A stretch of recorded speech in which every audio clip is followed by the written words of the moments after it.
بسم اللہ الرحمن الرحیم۔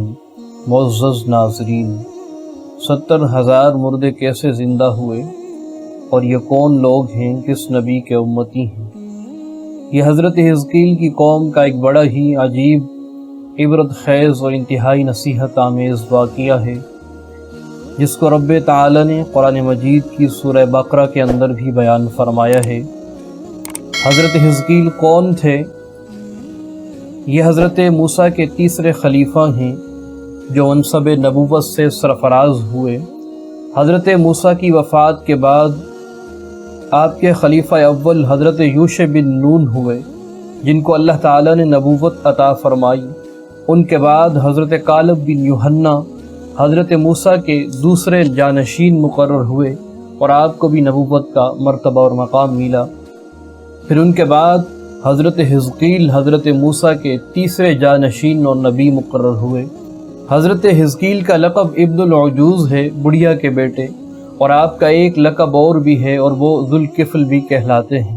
ابن العجوز کہلانے کی وجہ یہ ہے کہ یہ اس وقت پیدا ہوئے تھے کہ ان کی والدہ ماجدہ بہت بوڑھی ہو چکی تھی، اور آپ کا لقب ذوالکفل اس لیے ہوا، آپ نے اپنی کفالت میں لے کر 70 انبیاء کو قتل سے بچا لیا تھا، جن کے قتل پر یہودی قوم آمادہ ہو گئی تھی۔ پھر یہ خود بھی خدا کے فضل و کرم سے یہودیوں کی تلوار سے بچ گئے اور برسوں زندہ رہ کر اپنی قوم کو ہدایت فرماتے رہے۔ مردوں کے زندہ ہونے کا واقعہ یہ ہے کہ بنی اسرائیل کی ایک جماعت حضرت حزقیل کے شہر میں رہتی تھی۔ شہر میں طاعون کی وبا پھیل جانے سے ان لوگوں پر موت کا خوف طاری ہو گیا، اور یہ لوگ موت کے ڈر سے سب کے سب شہر چھوڑ کر ایک جنگل میں جا کر آباد ہو گئے اور وہیں رہنے لگ گئے۔ اللہ تعالیٰ کو ان لوگوں کی یہ حرکت بہت زیادہ ناپسند ہوئی۔ اللہ تعالیٰ نے ایک عذاب کے فرشتے کو اس جنگل میں بھیج دیا، جس نے پہاڑ کی آڑ میں چھپ کر اور چیخ مار کر بلند آواز سے یہ کہہ دیا، موتو، یعنی سب مر جاؤ۔ اس بھیانک چیخ کو سن کر بغیر کسی بیماری کے بالکل سب کے سب اچانک مر گئے، جن کی تعداد 70,000 تھی۔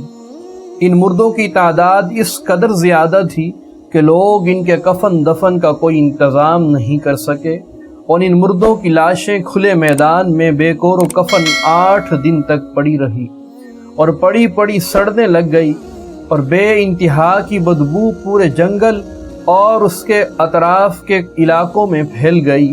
لوگوں نے ان کی لاشوں پر رحم کھا کر چاروں طرف سے دیوار اٹھا دی تاکہ یہ لاشیں درندوں سے محفوظ رہیں۔ کچھ دنوں کے بعد حضرت حزقیل کا اس جنگل میں اور ان لاشوں کے پاس سے گزر ہوا تو اپنی قوم کے 70,000 انسانوں کی اس موت کو دیکھ کر اور لاشوں کو دیکھ کر ان کا دل بڑا رنجیدہ ہوا اور آپ بڑے ابدیدہ ہو گئے، اور پھر آپ نے اللہ تعالیٰ کے دربار میں دکھ بھرے دل سے گڑ گڑا کر دعا مانگنے لگے۔ یہ میری قوم کے افراد تھے جو اپنی نادانی سے یہ غلطی کر بیٹھے کہ موت کے ڈر سے شہر چھوڑ کر جنگل میں آ گئے۔ یہ سب میرے شہر کے باشندے ہیں، ان لوگوں نے مجھ سے بڑی محبت کی، یہ لوگ میرے دکھ سکھ میں شریک تھے۔ افسوس کہ میری قوم ہلاک ہو گئی اور میں اکیلا رہ گیا۔ اے میرے رب، یہ وہ قوم تھی جو تیری حمد و ثنا کرتی تھی، تیری توحید کا اعلان کرتی تھی، تیری کبریائی کا خطبہ پڑھتی تھی۔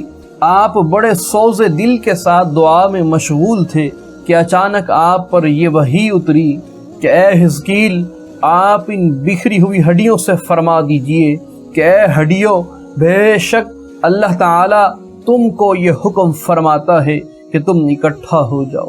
یہ سن کر بکھری ہوئی ہڈیوں میں حرکت پیدا ہو گئی، اور ہر آدمی کی ہڈیاں جمع ہو کر ہڈیوں کے ڈھانچے بن گئے۔ پھر یہ وحی آئی کہ اے حزقیل، آپ فرما دیجئے، اے ہڈیو، تم کو اللہ تعالیٰ یہ حکم دیتا ہے کہ تم گوشت پہن لو۔ یہ کلام سنتے ہی فوراً ہڈیوں کے ڈھانچوں پر گوشت چڑھنا شروع ہو گیا، اور پھر تیسری بار یہ وحی نازل ہوئی کہ اے حزقیل، اب یہ کہہ دو، اے مردو، خدا کے حکم سے تم سب اٹھ کھڑے ہو۔ چنانچہ آپ نے یہ فرمایا تو آپ کی زبان سے یہ کلمہ نکلتے ہی 70,000 افراد کے لاشیں اپنی زبانوں سے یہ کلمات کہتے ہوئے کھڑے ہو گئے،